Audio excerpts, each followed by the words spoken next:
Hello, everyone, and welcome to this Lorandom podcast. It's the second as a team of 2025. I'm your host, Peter Baumann, the editor-in-chief at Lorandom, and today I'm joined by the funny guys, the co-founder and CEO of Lorandom, and Conrad House, the collection lead. And today we're looking back at the first quarter of 2025. We're going to look at the big picture takeaways from the quarter, what some of our favorite artists and exhibitions were, and basically what we enjoyed, but also what we noticed and what might need some more investigation from the quarter. So it's a really interesting chat. We're really excited to share it. Let's begin. Let's start with the first issue that we're going to discuss today. And it's something that I think has been growing louder in this first quarter of 2025. It's always been present, but the noise is getting louder. And it's these visceral fears in this growing issue of ethics and AI. And it's largely a response from artists, or at least framed on behalf of artists. It doesn't always seem to include the artists that are benefiting from the technology. At worst, the way it's presented is that generative AI is just insta plagiarism. You press a button and out comes stolen, copyrighted content, at best, some superficially appealing slop. It's really quick to dismiss when it's reduced to those terms. Obviously, there are some good points that they raise. Generative AI does rely on copyrighted material, pirated content in some circumstances. That's been proven. There are issues with scraping and artist consent from not only images, but from a text standpoint.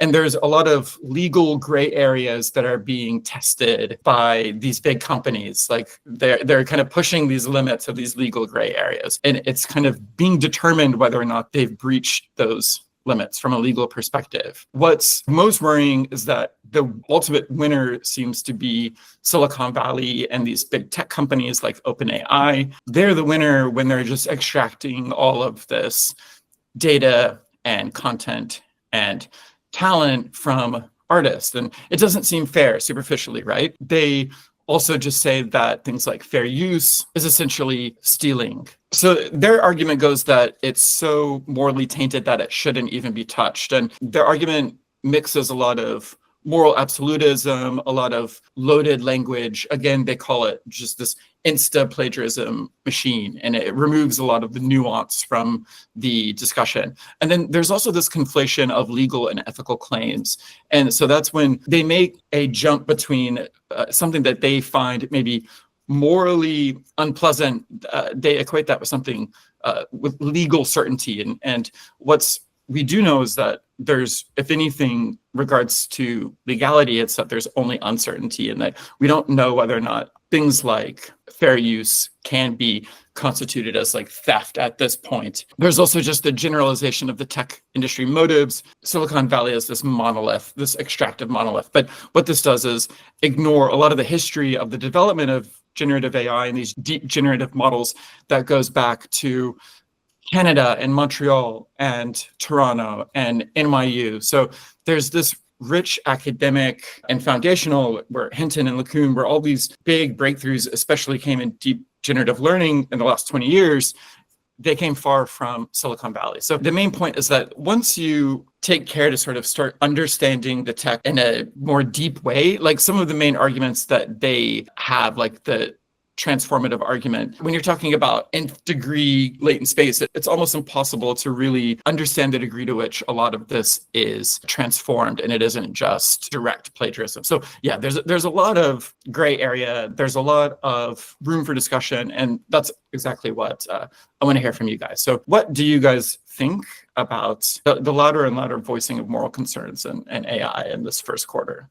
I think you hit it pretty on the dot, Peter, but like it's something that's super complex. It's something that's super nuanced, and it's like more than ever something that's more gray area than anything else, and specifically like the legality of it all. But I think it's definitely coming to a rise with, I mean, people like NYT coming out and suing OpenAI, and that's going to be hitting the courts, and like seeing what kind of is resolved from that, I think is going to start playing out. Yeah, like you're right. Like some people that have arguments against AI can't really point to like a specific penal code and be like, well, they're breaking this law right here, and like this is, or they're using fair use wrongly due to this reasoning, and I think a lot of like arguments that they have will become more resolved in the next 5 to 10 years as court systems kind of resolve some of these issues, and who knows, like maybe even in 5 to 10 years there's a new tool or a new model that is using some type of new technology that arises new moral issues that they're going to have to fight against, and it's almost like this issue that the technology is moving faster than the courts could ever move to resolve any of this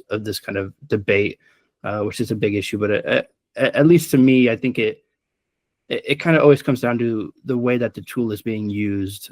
A lot of the debate is with regards to kind of visual art and visual artists, but OpenAI is a lot more, and a lot of these AI models are a lot more than just kind of text to image. It's text to text. So you have authors and writers being scraped, and their copyrighted work being kind of plagiarized to some degree, and programmers being kind of plagiarized with their code being kind of scraped. And anybody can be a coder now. Anybody can be an artist now. Anybody can be a writer now is kind of the term. And I think there's definitely arguments on both sides that I can agree with, but it's always tough to kind of see what exactly is correct. But at least to me, it's always coming down to like a determinant factor of how it's being used. And we see a lot of like with the Christie's AI auction, with artists kind of being berated by people online, and maybe they aren't always berating the right people, because sometimes these artists that you're berating are artists that aren't even using these kind of black boxed corporate models, that they're actually training their own. So the complexity of the technology that you mentioned, Peter, like you really have to dive into it to understand the ways people are using it, to make a better, I think, informed decision on what you think is right and wrong. But yeah, I think that's what it's always going to come down to me is it's how it's being used. Yeah, I want to totally echo what you say there, Conrad. I think a lot of the criticism, like it talks about AI arts, but it doesn't necessarily like acknowledge like all the nuances like within the AI arts category. Like sure, like some artists, they may be using these large text-to-image models, and maybe in their prompts they are referencing existing artists. That might be happening. We don't know for sure, but I think specifically like with this Christie's auction, like the curation was actually done really well. I would say most of the artists, if not all of them, use their own training data. They train their own models. Like there's no artists like being ripped off by the artists like in the Christie's auction. As far as I'm concerned, there is a larger societal issue where big tech or companies like OpenAI are reaping all the benefits like from generative AI, and there's no value being redistributed to the creators of the training data. I think that is just effects, and there it would be like really interesting to see these big companies like at least try to like redistribute some of the value, because they all talk about AGI and how AI will be able to do anything for humans, and human labor as it exists today and knowledge work will be a thing of the past. But to get people excited by this future, I think you also need to paint a picture of how humans will still manage to survive. At the moment, none of that is being done by big tech. But I do think there's some like really interesting experiments that are being done like by artists. Earlier this quarter, I went to The Call by Holly Herndon and Matt Dryhurst, and there was like some super interesting discussions between lawyers, between the curator, between someone from the company of Holly and Matt, Spawning, where they discussed like new experiments to redistribute like some of this created value to the creators of the original training data. Art can really be like a fantastic playground for like these new models of social coordination in an artistic practice. You can show it as like a one-off. Like you can try to go from like 1 to 0 and create like this. Yeah, the way they did it was like create like this data trusts that basically aggregates the rights. If someone wants to use that training data, value would be redistributed to this collective. I think what they were doing is like really fascinating. They try it out on like a one-off basis. And if it works, like if it has potential, they can try to scale it like through the company Spawning.ai. Yeah, to me, it's interesting that Matt Dryhurst is being attacked by some of these people, while he's one of the very few in the world who's actually trying to create like new social coordination mechanisms. And we need more of these experiments. And a lot of the critique doesn't necessarily come forward with alternatives for social coordination. Yeah, I think what both of you bring up is that equating generative AI with only these large commercial models is just an oversimplification. And there are things going back to VAEs, variational autoencoders, and GANs more than 10 years ago, where artists started using these deep generative models that had, again, nothing to do with Silicon Valley, nothing to do with pressing a button and plagiarism. These were all bespokenly trained models. And then also, Conrad, I think what you were talking about, artists are not only using text to image. I think that's a really big point, is that this is coming for everything. It's text to image, it's text to text, it's text to video, it's text to audio. Because of that, Lorandom is kind of pulled into that because our content has been scraped, where we can say with some degree of likelihood, I think, that our content has been scraped. We know how it feels that it doesn't always feel right to have that done without having any say, and that it just happens and you can't really stop it. It doesn't feel right. And so we definitely understand that having your work scraped in a non-consensual way it feels invasive and it feels wrong, and it can feel morally wrong. So we understand that perspective literally from a firsthand stance, and that's why it's important to think about this more from a place of moving forward, and that's what Jan talked about, and people that we really respect in this space, like Matt Draghurst. What are the actual solutions? How can we actually fix this? Is that going to be some kind of compensation model? Is that going to be some kind of opt-out framework? But what are the actual steps that can be taken, as opposed to just saying we cannot and will not use it? I don't know. I think that would be like in 1995 saying, okay, we are never going to use the internet, or in 1965 saying, I'm never going to use a computer. It might not just be possible in the future. It's hard to say. I think a more practical stance is thinking about not just shutting them off, therefore also not realizing any of their benefits, but thinking about how to most ethically and morally work with them moving forward. Yeah, I think you're completely right. People have the right to feel angry at this non-consensual scraping of their work, and it doesn't just hurt when your work is getting scraped. It hurts even more when that scraped data is being used to then have somebody else create some product that they are in some ways claiming as their own, when in reality, the basis of that work is yours. And it's kind of interesting to see, or it's pretty telling to see kind of OpenAI's response to this happening to themselves, when back in November, there was kind of the group of AI artists that were invited to work with OpenAI's Sora and newer models came out, in a ways kind of fought back with their kind of manifesto that was entitled Art in the Cage of Digital Reproduction, where they took this new private model that they had access to with OpenAI and they publicized it. They open sourced it to Hugging Face, and they allowed anybody to come in and start using this model. And we saw how fast OpenAI was to attack that and get that taken off the internet and having no access to it anymore. And it's in a way almost hypocritical of them to be well, we can play by our own rules, and when you try to follow the same rules that we're following, we're going to attack you for it and we're going to take it down, because that just really doesn't make much sense. And I think it also goes to kind of show the power that OpenAI has to be able to enforce these type of restrictions on this technology. And if only artists themselves could also, or writers themselves could also enforce that same type of practicality of taking power in your own work and going to maybe OpenAI and being hey, don't scrape Lorandom, having the power to do that, the same power as OpenAI had to go to Hugging Face and be hey, take this model off, you don't have rights to this. I think this goes back to when we talk about the legality issues of this all. It's even when these do hit the court, or when these do hit maybe political realms, who's going to be lobbying the politicians to kind of decide on what is right and what is wrong? OpenAI has such a huge amount of capital that they could really influence in a lot of ways, and probably pave a path that's going to be best for them. And the smaller guys that are getting kind of scraped and exploited aren't going to have a say in it all. And I think that's what makes it a bit more scary too, to some degree, and really just trying to find the best path to do this in the morally best way is a very tricky avenue.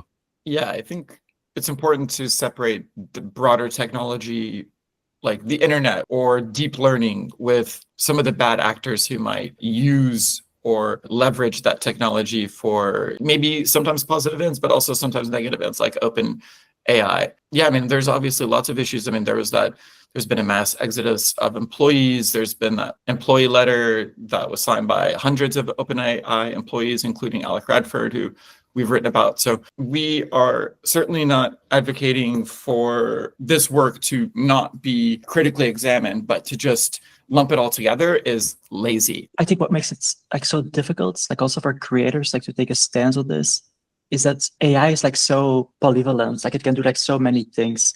Like sure, like it can maybe like recreate art or images like in your style as an artist, but at the same time, it might also help a collector or like a visitor to a museum to take a picture of your work and recognize that it's yours. For example, for you, Peter, when you write an article, AI can also distribute your content and it can acknowledge that you were the creator of this article. Yeah, that's I think also the issue that some creators like have to deal with. That yes, there's some cons, but there's also pros, and which ones outweigh the others. Like it's not always easy to determine. And there's some writers like Tyler Cowen, The Economist, like who explicitly says that he is writing for the machines. Like he wants LLMs to train on his work. Yeah, he wants to be like very present, like in these networks.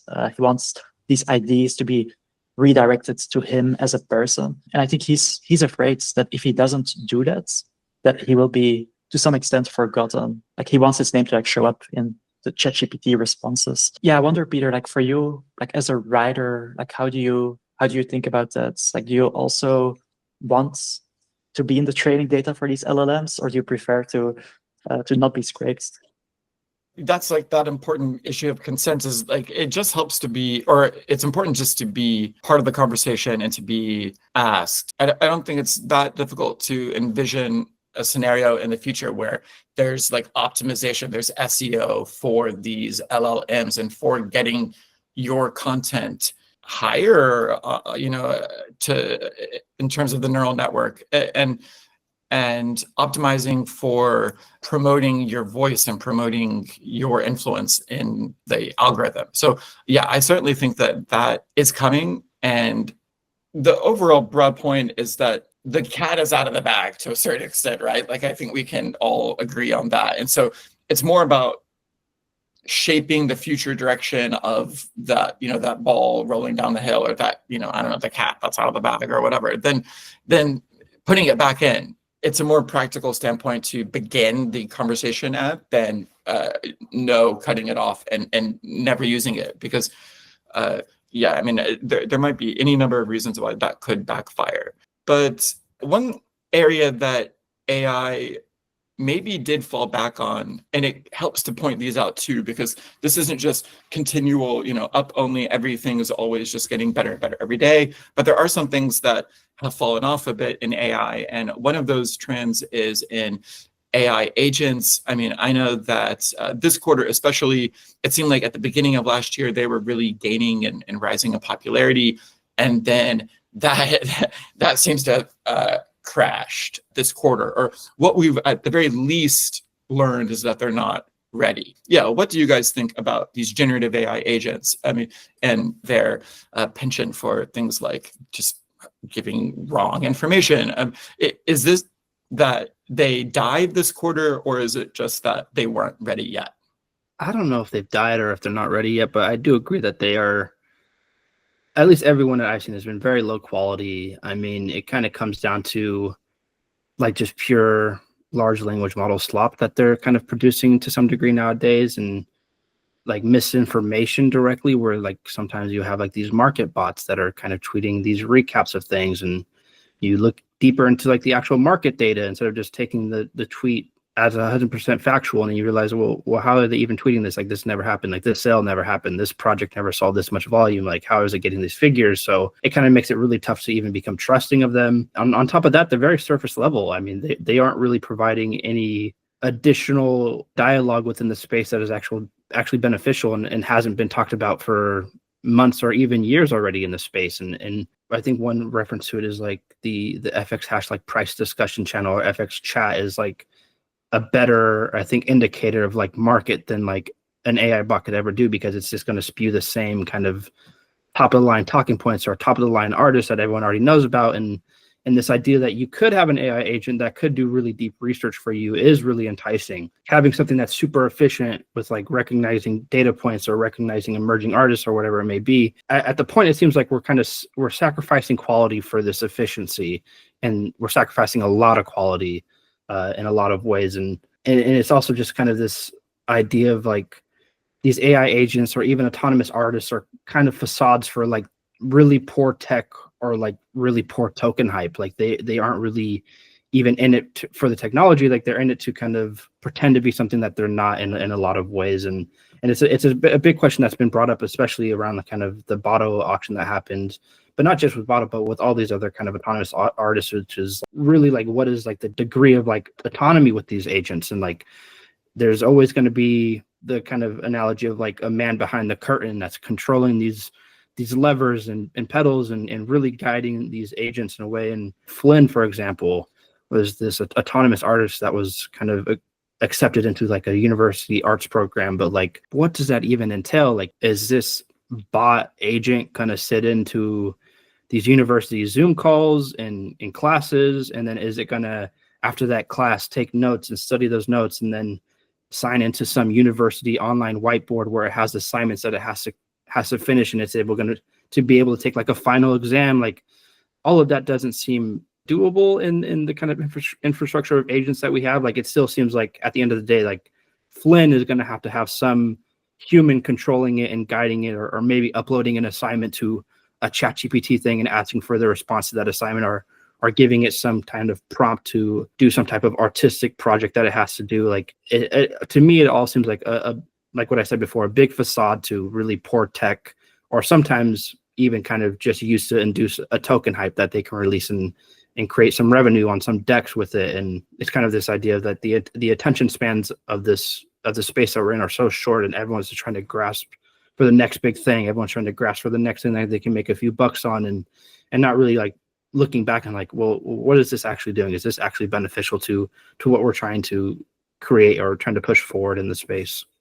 Yeah, I'll take the other side of the discussion here. I do agree with you guys. That's like the social agents, like the agents that are basically connected to Twitter accounts. Like, they're quite annoying.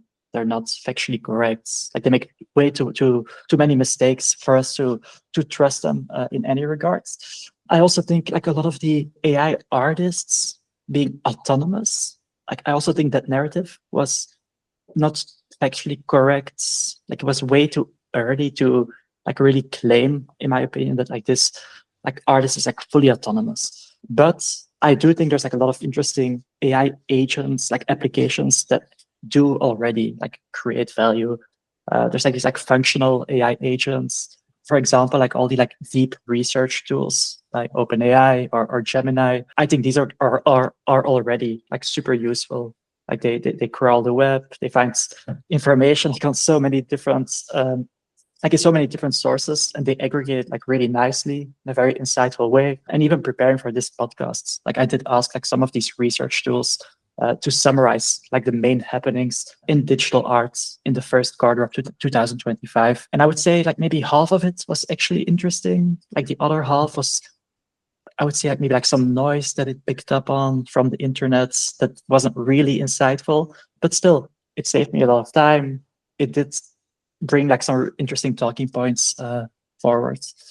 And there's also like this company called Sierra AI, which is being helped by Brett Taylor, the chairman of the board at OpenAI.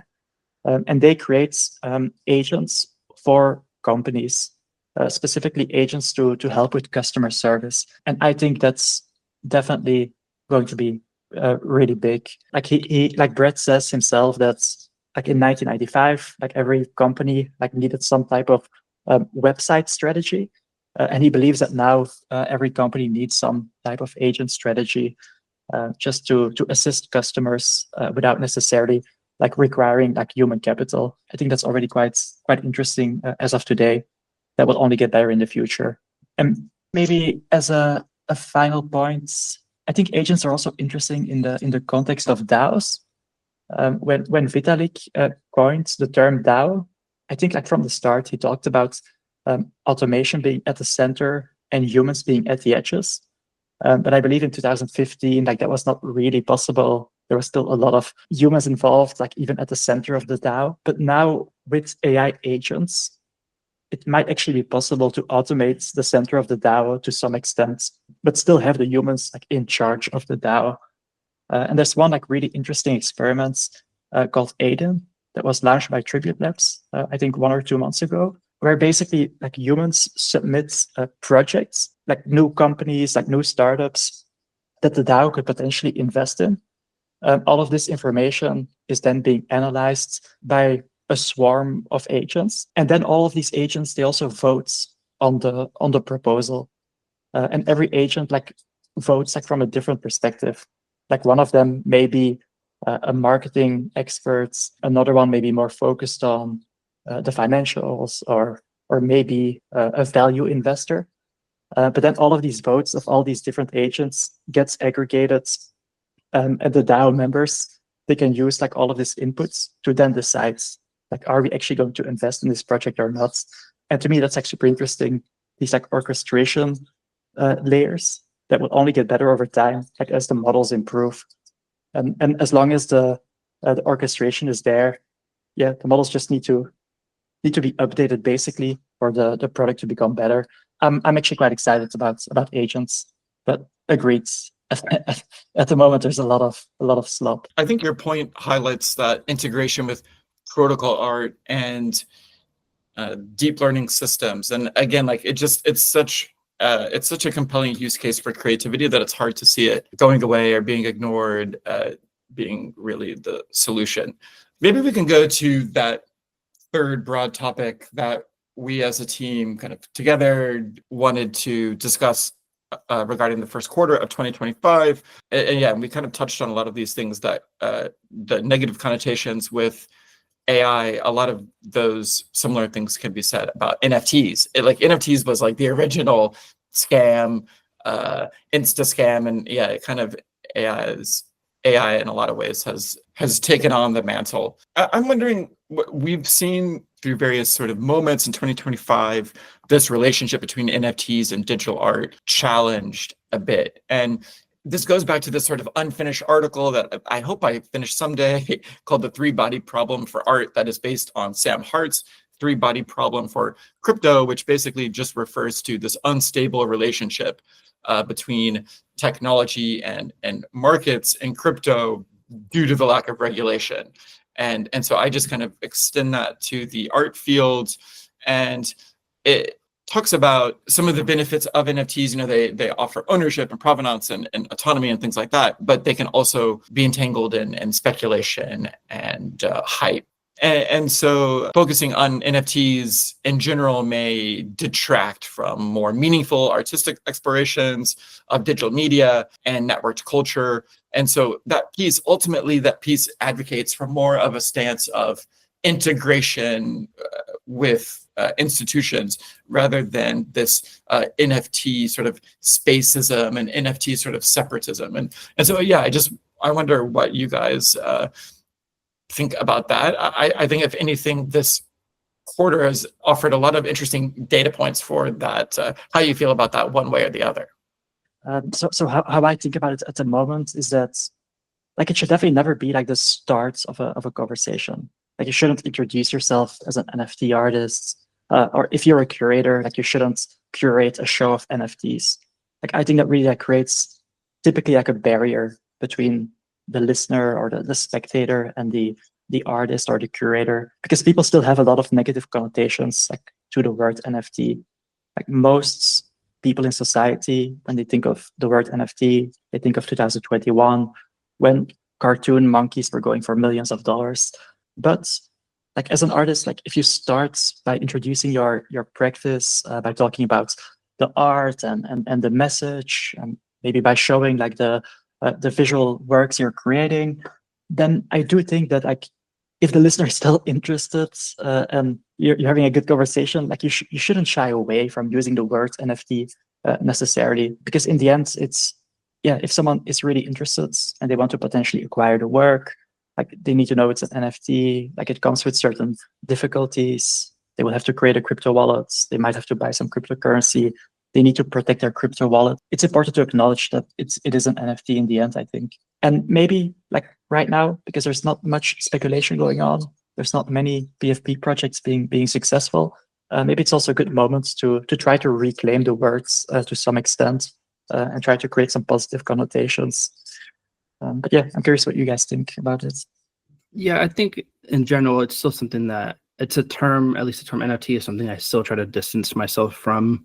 A direct like storyline is like whenever we talk to artists that are like not within the NFT space and we're maybe trying to commission work from them that we want tokenized on the blockchain, there's always kind of like this split second hesitation or kind of self cringe when I have to bring up the term NFT. So like there's a lot of ways you kind of try to avoid it and just maybe refer to it as tokenized art, like we're trying to tokenize the art in some ways. And because there is a stigma to it. And I think trying to distance from that term is not just from like the stigma standpoint, but also I think to some degree that it just doesn't always make sense. I think Dan and Yossi brought this up in a Metaversal podcast recently that I really like, but like the NFT is just the vehicle at which the medium is being presented and shown and kind of transferred in a way. And like you wouldn't apply that same concept to other medias. Like if I wanted to recommend a song or an album to Peter, I wouldn't be like, hey, go listen to this MP3. It's really fantastic. Or if I wanted to show you an image, I wouldn't say, hey, look at this awesome JPEG that I saw, or even a painting. Like I wouldn't go to Jan and be like, hey, look at this awesome linen canvas that I saw. Like it just doesn't make sense when the NFT really isn't a core part of the work. It's just the vehicle at which the work is being presented or at least transferred within the infrastructure that it lives. Trying to create a term that better describes the piece of media that you're working with, whether that's, it's a digital tokenized art, and not reducing it down to something that as simple as NFTs, because even work that we see within the space can't be reduced to that term of just an NFT. It's like the idea that the contract is the art sometimes, and the contract is an NFT in and of itself. It's a contract. It's a blockchain tool that you're using. It's like, for example, we talk about maybe like Pixel Dex or Infinite Garden by Leander Herzog, where the contract is a tool, and like the NFTs that are coming from this contract are a part of the greater art piece. It's not the art piece in and of itself. So I think trying to, maybe think of a better way of stop over focusing on like the tech aspect of it and just calling digital art for what it is. And that's art at the end of the day. Yeah, exactly. I mean, I think that sort of wraps up my like quarter one takeaways of like where my thought has developed on this. Is that just my stance is more that I don't feel the need to use the term very much. Like it feels mostly perfunctory. If you're in the space, you know their uses and their benefits and how easy it is to collect, and so they can still be interesting on a conceptual level. Things like protocol art that take advantage of the certain unique characteristics of Ethereum or blockchains, and work that engages with broader aesthetics or social or political questions that uses blockchain. That is great. If you're bringing up blockchain, typically how I see it is when it's brought up as like a proxy for the market or sales, when that becomes what anybody, and it doesn't even have to be artists, when just like thought leaders or whatever in the space like tweet about NFTs a lot. Like I wish they would just move on and talk about something else, which, hey, maybe that is also what we should do. I do think one issue with like using the word NFT too much is also that maybe people will think that when an artist like uses blockchain technology, that is like the only thing they do. They use an NFT to like sell one visual image. And with many artists like who use blockchain technology, like that's not the case. We're going to talk about it like later, but Pixel Deck by Kim Eisendorf, or Cycles by Material Protocol Arts, or Terraforms. Like if you would just say like this artist is creating NFTs, it would only touch like maybe like 10% of the entire project, and you would lose like so much conceptual depth by just reducing it to NFTs. So maybe in general, it's just better like as an artist to say that you use blockchain technology, not necessarily reducing it to NFTs. The term blockchain technology might also have less negative connotations. It might be less of a conversation killer. Yeah, it reminds me of something that William Mapan recently said to Layla at first. Yeah, basically, that he brings up first that he's a multidisciplinary artist and emphasizes color. And then maybe the very last thing he says is that maybe if they're interested in purchasing the work, even that is when he might mention the NFT. But other than that, it's basically perfunctory. And I think that is a healthy way to think about it in the end of the first quarter in 2025.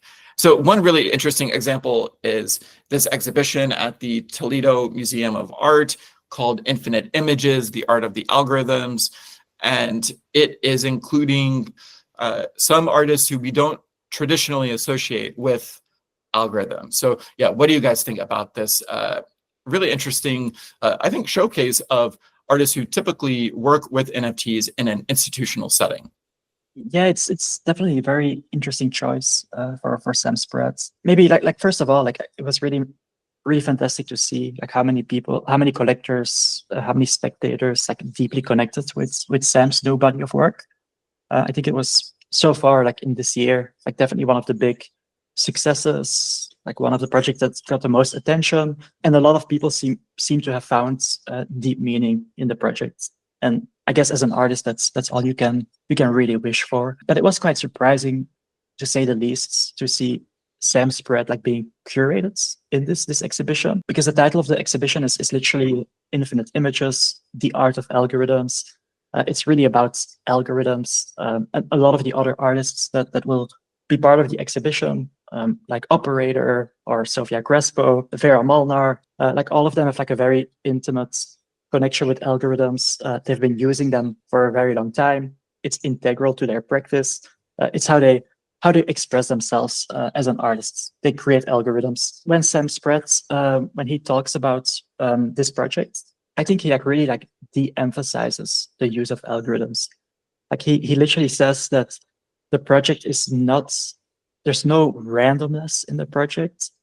It's not about algorithms. It's about human connection. Then I do find it quite strange, like from a curatorial perspective, to put his art in an exhibition solely dedicated to algorithms, because there's so many artists, like hundreds, if not thousands, that have been creating interesting work with algorithms. All of them could have had this spot in this exhibition, but for some reason the curator did land on Sam Spreads. I'm really curious to see like why they decided to curate Sam Spreads into the show. Yeah, I kind of agree. Like the curatorial vision it seems at least a bit confusing, or maybe even a bit misaligned to include Spratt in that exhibition. But I think a lot of this can kind of mirror what we see in like the traditional art world, and at least is something that's, I think, a bit humorous to me, is like when NFTs or this entire kind of digital art on the blockchain started taking off, like one of the big positive components that everyone kept reiterating was like that we can build a new landscape for art. Like we can build a new landscape in which artists are represented and showcased in a lot of ways. Was really exciting that like we can kind of break out of these traditional barriers and traditional rules. But the more and more the space has developed, like the more and more we kind of just gravitated towards those traditional norms, and like specifically kind of like the cabal influence that the space has, where powers that can't be seen are really kind of guiding and pushing the space in directions that they see fit, or that the market even sees fit. And it's maybe not always like the greatest like historical or like most fitting exhibitions or artists that we see getting represented all the time.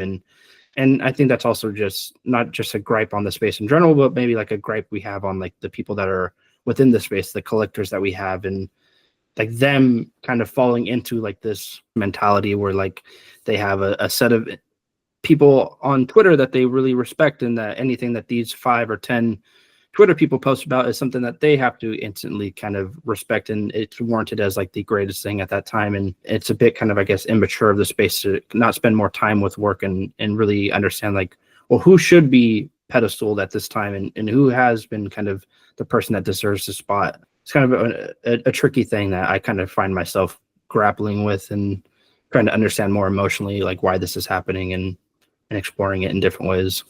Yeah, I think that's a really good point. To sum up, I think what we all have in common in terms of what we think about the show is that it's not a comment on the quality of the work or whether anybody's work should be included in that respect. It's does the work align with the curatorial thesis, and that's where we feel there's might be a disconnect. Yeah, totally. That's a great summary. And I think if that disconnect exists, then like his work being included in the show is basically a net negative for everyone. Like it doesn't make sense for the artists to be contextualized in a team that doesn't fit their practice. The museum probably loses some credibility as well. And yeah, there's maybe one generative artist who could have been there, who misses out on this opportunity.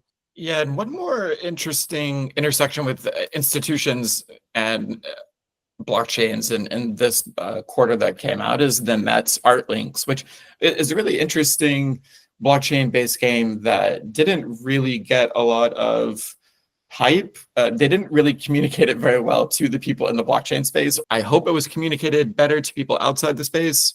I'm not sure if it's actually effective in what it's trying to achieve, but at least in terms of that three-body problem in art, working towards integrating NFTs in institutions as part of larger long-term solutions where they make sense. I think this is a really interesting example and use case. So happy to see that as a positive example. And then another positive development that we've seen in 2025 is the reemergence of Manolo. Yeah, so do you guys want to talk about how exciting that's been? Yeah, sure. So I think Manolo, if I'm correct, he shared like his last generative outputs on December 1st, 2022. And now he re-entered the arena on March 1st, 2025. So that's more than 2 years of like him not being present. It seems like that was mostly because of like how the generative art scene like really changed in 2021 and 2022. Like all the hype and the market noise, it really overwhelmed like the generative art community to some extent. And I think for Manolo, the space like having cooled off, there being less hype is probably a reason that he feels like it's okay again to create generative arts. So yeah, that's maybe a positive, even though the market has been, I guess, quite bad for a few years. Someone like Manolo feels like it's more natural again to create generative art. It's really, really terrific to see him create fantastic outputs like he always did. Yeah, maybe just to add on that shortly, but yeah, it's great to see him back, and it's always like a little treat every morning to kind of wake up and see like a new processing sketch from, I think, one of the greatest people to ever use the system, just kind of on a broad scale and just aesthetic scale. He's always been like top of the line, and his work is so incredibly pleasing on the eye. And even when he was taking like this break of like uploading processing sketches to Twitter, he was still a very creative spirit for like anyone that is familiar with kind of his lesser followed kind of Instagram pages where he maybe shares like a lot of his musical talent where he kind of plays guitar and sings or kind of does like these hand-drawn sketches, or even is like building these little like knick-knack machines that he likes to mess with, like little plotting machines that he's kind of posted about. But it's just really amazing to see him kind of go back to the processing side of his creative spirit and showcase this, because it's always something that's really refreshing to see. Yeah, so one of the other major trends we've seen so far in 2025 is that platforms seem to be the major platforms, the lifeblood of this ecosystem to a certain extent, the gallery world of this space. They seem to be in general in a state of flux, and this is something we spoke about in our 2024-2025 chat, but it just seems like, if anything, that state of flux has only continued into this first quarter of 2025. Jan, do you want to tell us more about what you've observed from the platform space so far this year? I think for me, maybe the overarching theme is one of anticipation. Like I think a lot of the main players, like they really have come out with big announcements. Like for example, OpenSea, like they announced that an OpenSea token will be coming. FXHash announced the same thing. They also announced that a token will be coming, and also that they will help artists create their own tokens, which I think could be super interesting. But it's now the end of the quarter, and we haven't really seen any progress yet. Like when the announcements were initially made, I think we expected to have seen something like a lot earlier than the end of Q1 2025. There's also been this new collaboration between Transient Labs and Super Rare. At the moment, I think it's still a bit unclear like what it actually entails in practice. I believe the teams call it an end-to-end network and creative pipeline for artists, not gamblers. It sounds really interesting. I don't know exactly what it means at the moment, but these are definitely two teams that have always been dedicated to crypto arts. They've been doing interesting things for many years now. So if they put their heads together, that should lead to interesting things. And then maybe finally, there also has been a trend towards the secondary markets. I think Verse has announced that they want to have like a more performant secondary market. I believe so far we haven't really seen like major changes yet. Highlights just launched a version 2 of their secondary markets. I need to spend a little bit more time with the platform to really make. I don't exactly know what changed, but in general, I think that's quite good. That secondary marketplaces are becoming. That people are focusing on a better secondary markets experience. Yeah, it will be interesting to see how that landscape continues shifting the rest of the year. And another really transformative or noteworthy thing that we've observed in 2025 is how January really seemed to highlight the role of protocol art and its increasing importance in this space, and the artists who are engaging with it, like Matt Dryhurst and Matto, and even though he wouldn't identify himself, but Kim Asendorf. It's something that is starting to coalesce into, I think, a movement that has some personality and has something to say, and I think that's really interesting and an important development in this space. And I think something like January, Peter Pasma's every January, his daily sketch event that he does I think it's a really interesting and compelling example of protocol art by leveraging social media and blockchains protocols to coordinate this global art event that really couldn't be done in any other way. So I think kind of ironically enough, in January, the month, protocol art what came to the foreground, and then that also highlighted the interesting role that January plays as an example of protocol art. But yeah, I think you hit it right on the nail. It's like this idea of like more protocol-based art forms and art experiments taking a bigger stand in the space, and I think it's something that's only gaining more traction. It's kind of getting its feet on the ground a bit more, and seeing more artists experiment with it is really awesome. And I think we'll dive into some of those specific projects in a bit more detail later when we talk about kind of our favorites of the quarter. But it's really exciting to see, and I think so far everything that's kind of emerged from this protocol art environment has been some of like the most exciting work in the space lately. Yeah, I agree. Well, yeah, certainly when you consider work like The Call as like quintessential protocol art. If January protocol art was foregrounded, I think February was really interesting because we saw the rise of semi-autonomous artists. It was even mentioned in the art newspaper, which even mentioned LaRandom as somebody who is participating at least in this conversation. So yeah, we had February really saw AI and specifically autonomy, who as a huge nerd in the space who's been writing about autonomy for years, I was very excited to see autonomy finally gets its special month. But yeah, anything you guys want to add about February and that kind of increasing interest in semi-autonomous artists that month? Yeah, it was definitely quite interesting to see like so many different events like come together in like 1 month. I think it was actually 1 week where there was the augmented intelligence auction at Christie's.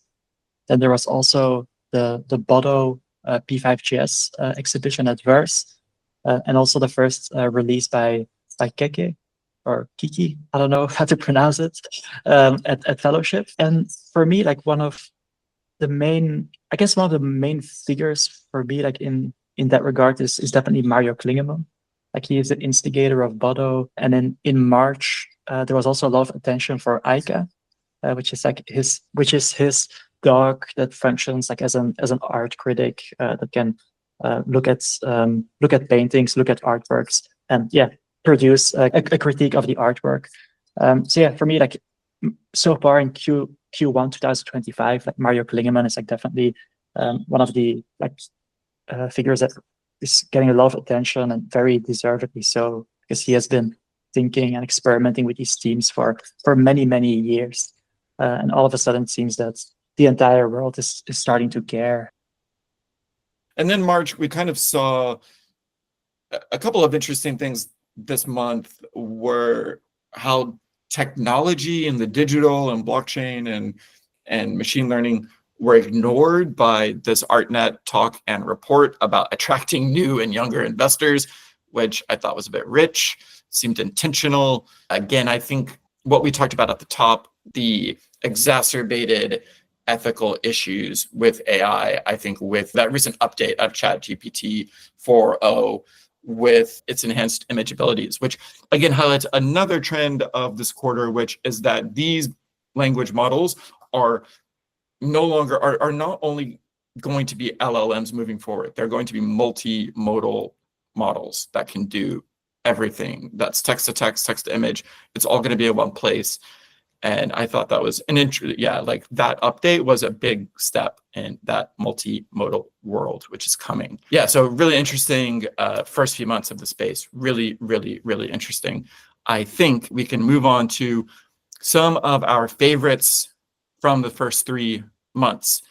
And we can begin with some exhibitions that we either really liked or that we thought stood out in this first quarter. So yeah, Conrad, do you want to talk about what exhibitions stood out to you this first quarter? I think things like Niort's BYOD, or Bring Your Own display, it was a really exciting exhibition. Just everything that Niort's been doing in Japan has been really awesome to see, and the artists that they bring together and the work that they have kind of came out with it's been something that I've always really looked forward to. And they seem like a force that isn't slowing down anytime soon, always coming out with like new kind of physical installations. They recently had Okazu, a really awesome kind of physical installation in Japan, and just really kind of paying attention to what they do. And in the most recent, but and maybe not really an exhibition, but more of an event, is Beeple's Select Start show that kind of just happened with people like Mitchell F. Tron and Tales of Tales and Corey Archangel. Is really awesome to see. And I think it's even more awesome to see that it's coming from somebody like Beeple, who is obviously one of the grandest figures in the space and probably one of the most recognizable names, and seeing him kind of stepping outside of the NFT zone and showcasing and representing something that is so kind of hugely impactful to the space that we are in today, and exposing people that are probably widely unknown to this kind of area in a new light, and really kind of educating the space in really awesome ways. And just the presentation of it is really awesome, and his gallery space is really incredible. And I saw like a picture of him having like little Koopa shells kind of driving around the space was really cool, and just exciting to see that Beeple has really become a figure that I've appreciated more over time with what he's kind of been doing, and really advocating for, I think, some of the right things that we should see in the space. Yeah, I totally agree with that. It's quite admirable to see like how he's like reinvesting like his resources like into the digital art space, like with his physical space, but also with this show. To me, like most of the interesting exhibitions of this quarter, there is one technically that already started before this quarter, but Electric Dreams at the Dates, like that's still going on. So if any of our listeners make it to London in the next months, yeah, I would definitely recommend going to Electric Dreams at the Dates, because I think it's like a really impressive efforts by the curator to like really contextualize historically like what has happened over the last decades in digital art, and I think it basically like sets the picture for the Dates to now engage like with digital arts, like with more like contemporary forms of digital art. I'll mention a couple. So one is just the continuation of Electric Op. So I recently spoke to Tina Rivers Ryan about Electric Op and how it's going from Buffalo to Nantes in France.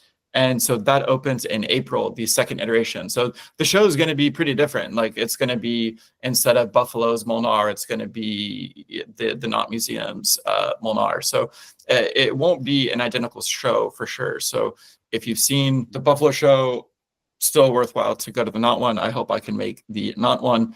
And then another show that's pretty interesting that is also taking place sort of in my neck of the woods in Portugal is Avery Singer at Sarov. So she's a really interesting figure. I mean, this is a solo show at a pretty big museum. She gets a lot of attention in the space, very rightfully so. Institutional attention and recognition. She gets exhibitions and shows, and her work also is generally in the highest tier in terms of the ultra contemporary market. I think Avery Singer is a really interesting artist in terms of somebody who talks about and engages with blockchain, especially this new exhibition, but is quite often overlooked, I think, in this space, despite this like intense institutional recognition. Like I would put her on par with somebody in our space like Xcopy, but he has hundreds of thousands of Twitter followers or whatever, and I think she has literally hundreds. So quite different spaces, but here on digital art Twitter, institutionally very different places. I think in a lot of ways, Xcopy would be looking forward to maybe developments in his career that Singer has already achieved. So quite an interesting juxtaposition, those two artists. We spoke a bit about some of the standout exhibitions. Is there any standout work or standout projects that you guys want to highlight from this first quarter of the year? But yeah, I think the big standout kind of projects or releases this year, I think obviously to start that we kind of mentioned slightly is Cycles by Material Protocol Arts with Matto and his team. It was a really awesome project to see. I think just aesthetically it was really pleasing, but it's just also really interesting to kind of explore the project on its kind of sculptural viewpoint, where it's this kind of living 3D sculpture where your kind of piece is traveling through this digital space environment, and you can kind of view your work through different lenses at different times and see how it's kind of changing and adapting. And it being a work that you really live with is really exciting. And I think something that is only the next step in the right direction for the space that we live in. And it kind of always makes me think of like the very iconic, I guess, or maybe memorable like statement from Herbert W. Frank, whereas like the biggest component of digital art is that it can be dynamic. And so like leaning into like the dynamic features of digital art is like the most exciting thing to me, and the more dynamic that work can be, the more interesting it makes it to me, and you find ways to experience and interact with art in ways that you never thought you could before. So Cycles is a big standout to me on that, and I think that a lot of those same kind of characteristics that I just talked about can be applied to kind of Infinite Garden by Leander Herzog, which is also just another fantastic project, and I think a really good project that kind of brings together the community in some ways, where you kind of can create this kind of digital garden yourself, and you can grow it by adding kind of more seeds to it, or you can mint multiple gardens and merge them all together and kind of have this collage of a garden and really live with that in real time and kind of experience that, how it changes. And Leander has kind of mentioned that there's going to be kind of seasonal changes to your garden as you go through the months, and there's also just timely changes where when you experience it at night, like it becomes just a black and white garden, and it's really just an incredible piece, and it's really awesome to see kind of how the community has interacted with it, and seeing people that have kind of shared like, hey, I'll send you some flowers and you can send me some flowers, and it's embracing experience for the community to kind of interact with. And maybe the last one I'll touch on is Helena Sarin and her band, that release that she did with ArtX Code. Helena Sarin has always been someone that I've really kind of enjoyed their kind of just pure aesthetics from an AI standpoint, and this project, I think, is some of her best work that she's had to date, and kind of coming from this large data set that she created from her kind of hand drawings that she had when visiting certain jazz clubs, and then her kind of running this through her own models and creating these outputs was really fantastic to see. And just kind of I guess the word vibe is a bad way to put it, but like the vibe that these pieces give, and like the kind of compositional forms you see of like these bands that are kind of being displayed, and these figures that you see, and some pieces are more chaotic and some pieces are more sublime, and it's a really fantastic collection. And I was very happy to see that it got the recognition that it deserved. But yeah, I think that kind of highlights a few of my favorites that we saw this quarter. Maybe just to add to your message, Conrad, I think like one thing that was really interesting is to see Kim Eisendorf and Leander Herzog use the blockchain more and more as an artistic medium. Like we've always known them as artists who are like very digitally native. They've never tried to like emulate like physical media. They've always like embraced the digital nature of their art. But I think for me, this is maybe not so for Kim Eisendorf. Like he has used like smart contract functions like before, like in Sabotage, for example. But in general, I think this group of artists, AGH Collective, it feels like they're moving like closer and closer like to like blockchain as an artistic medium. One detail that I found like really interesting in Infinite Garden is that, like as you mentioned, like Lenny lets collectors like send flowers to other collectors, and I noticed that he uses like the same Unicode character or symbol for the flower that was used in the World's Computer Sculpture Garden exhibition last year. So I think that's probably him paying like indirect homage to that exhibition. And yeah, with Pixel Deck, there's a lot to discuss about the project. Like I think it's interesting for a variety of reasons. So I would really recommend anyone who wants to learn more about the project to read Peter's interview with Kim Eisendorf on Larandom's editorial. But maybe very very briefly, like this was basically Kim entering the 3D realm. Like we know him because he creates like very interesting 2D pixel grids. Now he created like this 3D pixel sculpture, let's say, that was really presented in an incredible way. But we also know him as an artist who like really plays with pixels. Like he's the inventor of the pixel sorting algorithm. Everything he does is like a pixelated aesthetic. And yeah, it's always a pixel as the atomic unit. And in this project, he tokenized that atomic unit. The number of tokens that you deposit into your artwork determines like how many pixels are actually being rendered. And to me, that was like really like a fantastic moment in blockchain arts. And I think at the end of this year, there's a very high likelihood that Pixel Deck by Kim Eisendorf will still be one of my favorite projects. Yeah, I think what both you said about AGH artists, Kim and Lenny, with their deeper engagement with protocols, I think that is some kind of progression that is some kind of difference between what they're doing now and their previous work. So I think, yeah, that's really important to highlight that kind of thing. I think, yeah, you guys mentioned a lot of great work. I thought just in terms of like what this kind of technology can allow artists to achieve, just something like we talked about Mario Klingemann, but Mario Klingemann's Ica, that is this canine dog critic that can critique other work of his, like his Botto work, which he also released this year. So like that kind of layered meta work of Klingemann's, critic critiquing his autonomous artist. Yeah, again, is that I think it shows what's possible with this kind of art. And it just shows how like, yeah, weird and exciting it can be, especially when it overlaps, and it certainly is engaging with deep learning and things like that instead of turning a blind eye to it. It seems like a lot of the work that we highlighted this quarter also demonstrates the artists that we think had particularly strong quarters. To kind of look internally before we wrap up, what are some of the things that you're proud about achieving in terms of the collection and the acquisitions for this quarter? Like what stood out? What was important for you that Larandom collected this quarter that you want to highlight?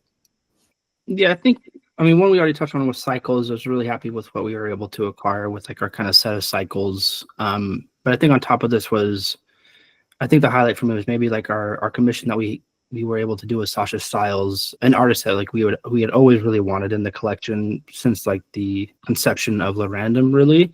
And then just in general, generative text being something that we've really wanted to kind of highlight in a better way. So getting kind of the three poems or the cursive binary kind of variations that we were able to acquire were really awesome to see, and listening to Sasha kind of talk about her work and each of the variations and how they were kind of interpreted and how the kind of the visual element to these interpretation was created was really awesome to see, and almost like a a weight off our shoulders to finally have Sasha in the collection. It was just something that was always bugging us. It was like, what work do we want from her, and how can we acquire this work? And I think it was really awesome to just come to her directly with kind of the idea of the work that we wanted to have, and her coming back to us with this incredible kind of triptych of cursive binary variations, and that really stands out to me as like one of the highlights from this quarter in terms of acquisitions.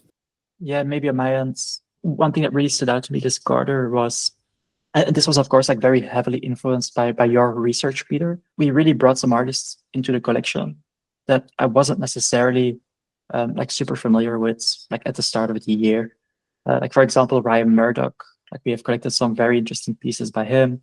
I honestly didn't know the name Ryan Murdoch before entering this year, and that's always quite exciting to get to know new artists, get to learn about their contributions, bring them in the collection if we see fit. In line with that, because I guess we're talking about like pioneers of AI art. I'm also really happy that we managed to expand our Mike Tyka collection, our Gene Kogan collection. We brought some new Tom White's artworks into the collection.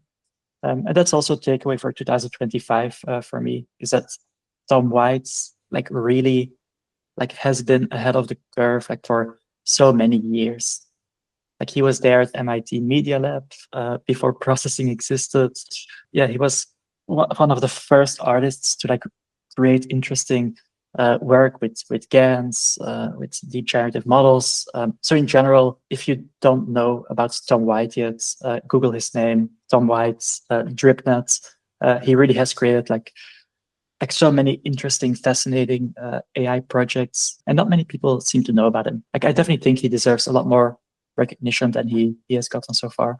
Definitely echo everything you said about Tom. Yeah, and it was a lot of fun this quarter to dig more into this history of deep generative models, especially from VAEs onward, and I uncovered a lot of really interesting stuff that I learned a lot too, and a lot of that was just how Tom White kept popping up. And a lot of that research started from reading the books that are available on AI art and its history, and just kind of realizing that a lot of the current scholarship is superficial or inadequate to a certain extent. A lot of it is. And so I wanted to go a little bit deeper, and then you kind of discover it's like going diving for the first time, this whole new world. It was really interesting. So I think that it was a whole new world for me.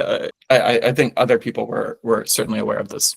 In terms of collection highlights, I really enjoyed what you guys did, getting a couple more of those portraits of imaginary people, getting those commissioned by Mike. That's work that is in every AI and art textbook that exists already. That work is in there, and I think any book that covers AI art and its history will include portraits of imaginary people. So I think that is substantial work. And then anything content-wise that you guys thought was interesting this quarter. So for me, it was kind of the capstone of a lot of the research that I had done this quarter on deep generative models was the article that we put out about Alec Radford, The People Are in the Computer Part 1. So that piece it took a lot to write that piece. It was one of the longest pieces I've ever published, and it was just part 1. So there's so much to that story that I'm excited to tell moving forward in 2025. And then I also really enjoyed that blockchain formalism and a protocol art chat. Anything that stood out to you guys? Yeah, I think one of my favorites is what you kind of talked about a little bit before, Peter, but you're deep diving on like the early AI space. I think like specifically like those Twitter threads that you were sharing at the time were like really exciting and really awesome to see kind of the dialogue that it created within the space. It was really cool. And then even kind of just inspiring Jan and I to take deeper dives into those really significant contributors and seeing how like the space has evolved and really kind of understanding like, wow, like specifically within like maybe the Tezos community or like the HickIgnite community, like how many archival gems of the AI history were really just kind of sitting there and even at times acquired for pennies with respects to kind of how how much other kind of AI artwork gets valued. But that was really incredible to see. And I think another one, I think in terms of like the actual editorial side, is the Kim Asendorf piece, obviously, and Kim Asendorf on elegant symbiosis and kind of just understanding more of like the technical side of the project and how Kim really thought of it conceptually was really interesting to hear about. It's always great to, I think, learn more directly from the artist, what they think about their work and maybe how they want their work to be viewed. So those were really standouts from this quarter for me. Yeah, for me, my number one standouts is actually a chat that you also highlighted, Peter, the blockchain formalism one, because I really thought like that conversation like felt like super effortlessly. There was like so many like interesting different like points of view, and yeah, it was just like a super insightful discussion, especially also because like for me the term protocol arts to some extent like it's still something quite abstract. There's like multiple ways to look at it. Like it's sometimes hard to know what an artist like exactly means when they say protocol art. And I thought like that discussion was like very enlightening. I thought it was a super insightful discussion.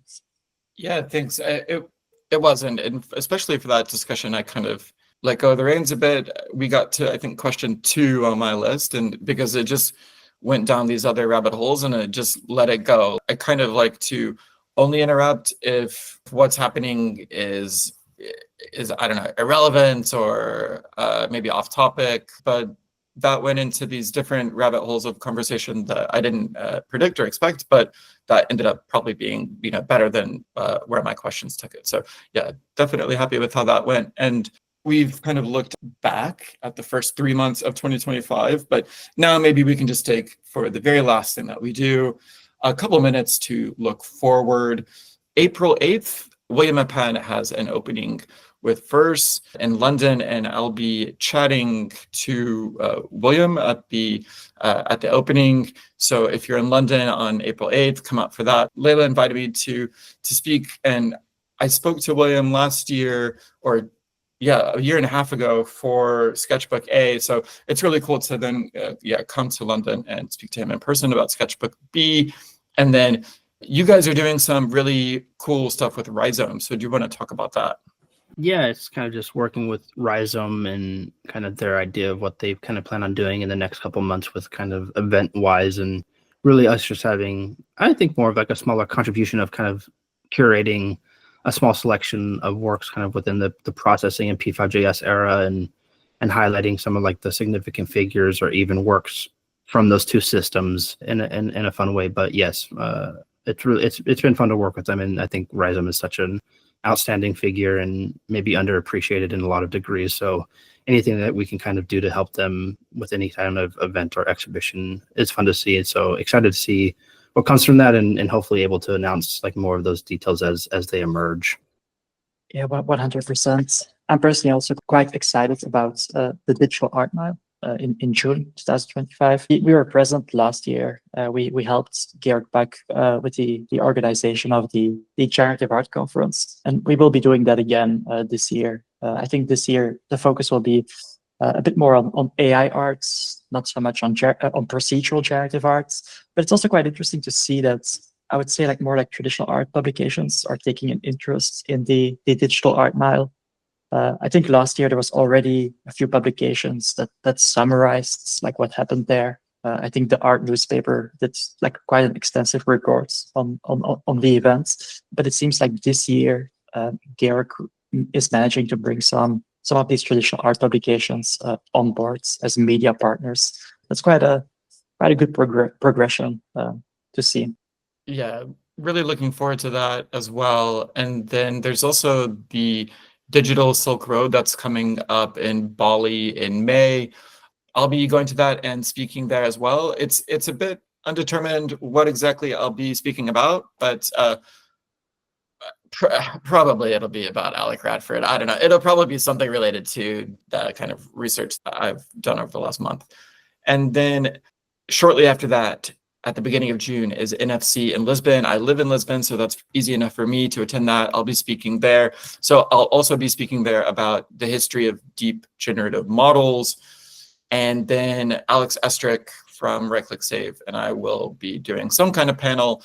We are not sure exactly about the details of that, but really looking forward to some of those events next quarter. And then what about any kind of shows? Those are kind of the events. What about any kind of shows or art that you guys are looking forward to for the rest of the next few months? Yeah, maybe just a few things to touch on. It's just specifically for like acquisition wise, but we can maybe hint at it a bit here. But we have a commission with Juan Rodriguez Garcia happening at the moment that I am extremely excited for and really can't wait to kind of share with the public this really kind of extensive level of work that we have coming into the collection. So that's something I'm very excited for and can't wait to get over the finish line.